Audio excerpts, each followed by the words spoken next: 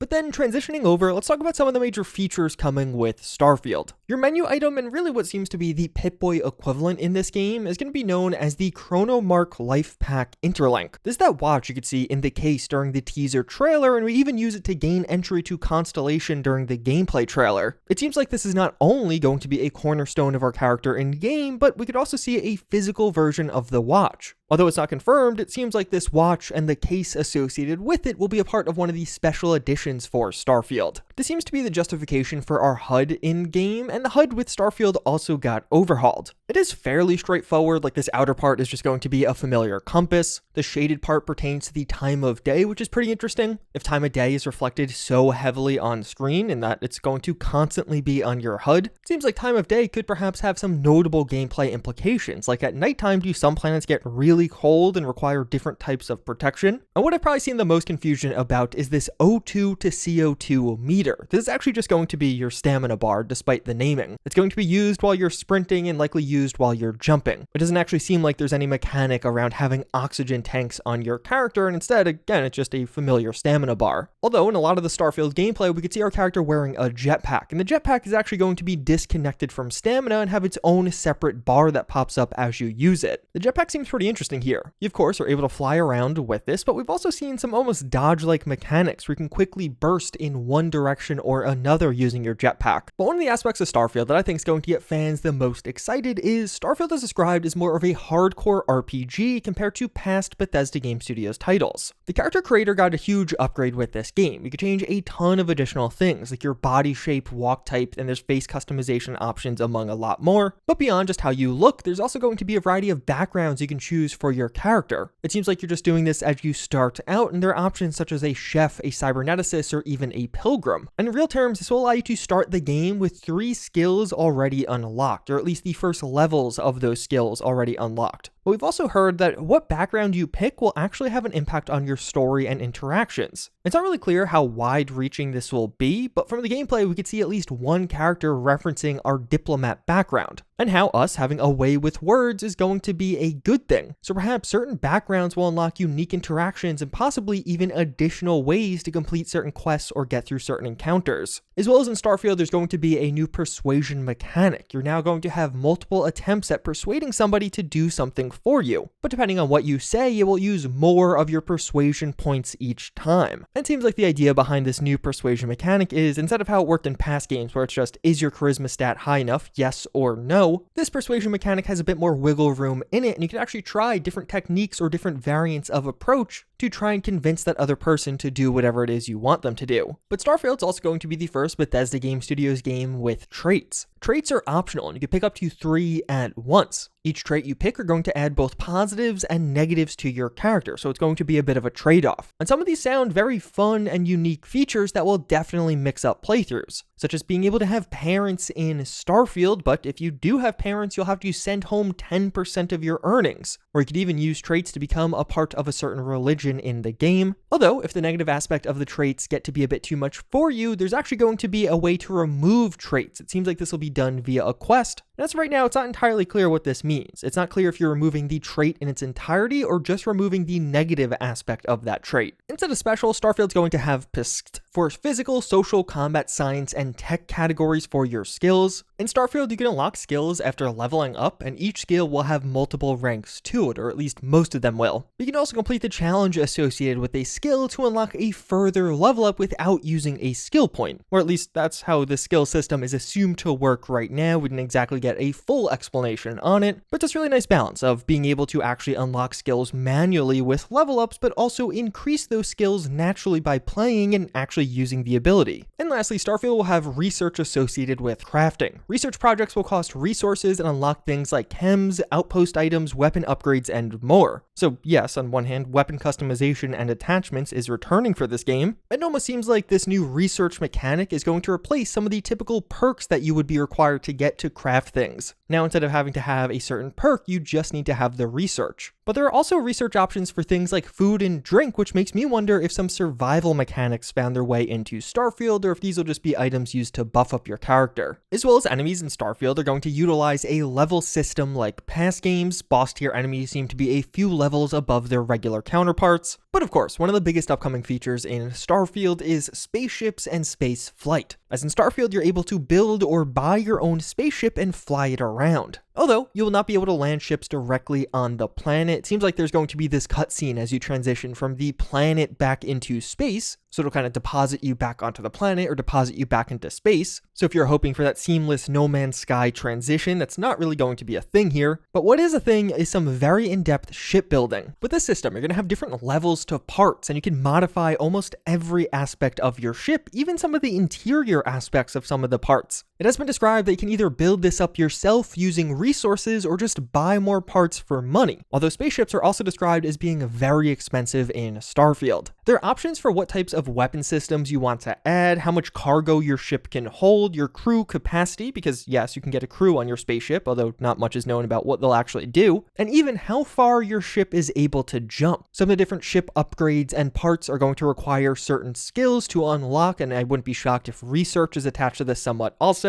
but also things like engine health or repair rate, and even errors for incompatible configurations can be seen. It seems like shipbuilding in Starfield is going to be a very in-depth system with a lot of different components to consider. Although don't worry, as we also have seen a bunch of prefab or pre-built ships, so it looks like you could just buy those if you don't want to really dive into customizing it fully. But it seems like spaceships in Starfield are really going to have pros and cons to them. Like, do you want to have a bunch of cargo space, or be really fast, or have really strong weapons and a shield? We know Starfield's map is going to be 50 light years big, and I imagine getting better fuel capacity to jump further will be how some of the content is saved for a late game. Perhaps to actually get to the full extent of that 50 light years, you're going to need some high-end parts, which will require quite a bit of investment from you. But once in space, you can freely fly around and even get into dogfights. Spaceships will have power limits, and you can actually allocate power points into different ship subsystems. So you could do things like boost your shields or even boost your engine power. As well as you will have a variety of weapons like lasers or even missiles that can be fired as you're fighting enemy ships. And ship-to-ship combat will be a bit slower in Starfield. The combat pacing was described as being similar to MechWarrior. As well as there will be things to do with other spaceships beyond just fighting. You're able to disable ships, dock on them and board, and even some quests will require you to dock and board on other ships. But also there's going to be things like stealing other people's spaceships, smuggling stuff on a spaceship, or even visiting star stations. Star Station LO868 was featured in both the initial teaser trailer for the game, but also the most recent trailer we got just a couple of months ago. And in that recent trailer, we even got a preview of what the docking sequence will look like. Another pretty cool immersive aspect of all of this is spaceships will even be taking off around you. We saw one spaceship landing, which seemed like a scripted event during this early on quest, but it's been further confirmed in interviews that as you're just walking around a city, you may notice spaceships taking off from the spaceports as you're exploring. Todd Howard has said that a core aspect of Starfield is seeing what is out there, and you're going to be able to do this both in first and third person, and one dev described Starfield as a Han Solo simulator, suggesting that we'll be darting around the universe on our own adventure. We can be who we want and go where we want in this game. Exploration is going to be a big part of this overall experience. Via some of the concept art and especially in some of the gameplay, we've seen a ton of different biomes depicted, and we of course know that Starfield's going to feature 1,000 different planets to explore, although we also know that much of this is going to be made up by procedural generation, but not all of it. There's definitely been a lot of concerns in the community around procedural generation, but Todd Howard has made it clear that although Starfield does use a lot of procedural generation, it also features more handcrafted content than any other Bethesda game out there, and they intend to make it clear what is handcrafted and what is procedurally generated, although he has also clarified that lots of the areas outside of cities are going to be made up by procedural generation. But they've also made advancements with this technology, mentioning how they can take whole locations stations they built and placed them on planets. And there are some upgrades to the random encounter system being implemented for this game. So I wouldn't be shocked if we see a system where random encounters get a huge upgrade now with Starfield. So perhaps as you're just wandering around on some random planet you found, you may stumble upon something big, maybe a little mini starbase that's created and placed there via the random encounter system with some enemies or maybe a mini quest that you can do. And Todd Howard has described further that even just as you wander random planets, there's going to be content and gameplay happening. Although these planets look quite barren, it seems like Bethesda knows that people don't want them to just be barren, and they're going to address that at least somewhat. But even beyond just random encounters and making planets pretty, it seems like there's going to be several aspects that actually gamify exploration and base building in Starfield. You're going to have a built-in scanner, and when activating this, your HUD changes completely. You're going to get a bunch of new details around your planet, like its temperature, oxygen level, and gravity level. But you'll also have the ability to scan various things on that planet to fill up a database. So if you're a completionist, I think this scanning segment is probably going to be a big part here. You land on a new planet and have to scan all of the new creatures on it or all of the new plants that pop up on it. And these planetary details are also shown with distinct planet traits in the galaxy view. And systems will even have levels associated with them that will indicate planet threat levels. So Todd Howard has described how Starfield will feature about 100 systems across the game. And we've even heard mentions of threat levels going as high as 40. So it seems like using this galaxy view map, at a glance you can click on a system and see what the level of it is, and that'll give you a pretty good idea if you're appropriate level to actually go there, or how difficult this area will be. There's also a feature to actually preview planets before you land there, as well as gravity is going to be a real gameplay element. You can see here on Crete, it's 0.55 gravity, and we're going to be much lighter as we actually do this jump. But as a part of this all, there's also going to be the resource gathering mechanic. As you activate your scanner, this will also give you easy access to the cutter weapon for mining, or even the photo mode, because yes, Starfield has a photo mode, which is awesome. And one of the other major features is from the scanner, you're also able to place your outpost, where it seems like you're able to place down an outpost beacon and almost immediately start building there. Tons of new info is added onto your HUD, like beacon integrity, power, production from this outpost, and even details on crew and cargo here. There's also an option to toggle your view to be top down for easier outpost building, with tons of parts available for customization. It seems like outposts will serve two major functions: survival, as mentioned by Todd Howard, but also resource gathering and collection. Based off just some of the planet traits we talked about earlier, it almost seems like different planets will perhaps be better or worse for different types of resources. So perhaps there's going to be certain traits that maybe make a planet more dangerous, but as a result of that, you'll find that they have some rarer or more valuable resources that you're going to want. And then those resources will be used for things like research, building better ships, and even building better outposts. But there's also going to be an environmental threat component here. You're going to have to use different spacesuits to protect yourself against environmental threats on planets. Todd Howard has described toxins on planets actually having a pretty large influence. In this armor menu, we can see this heavily reflected. Armors are now going to have 7 defensive stats in total. 3 of these are just going to be your familiar damage resistances like we had in other games, but also resistances specific for environmental threats. Namely, you can see thermal resistance, airborne radiation, and corrosive resistance.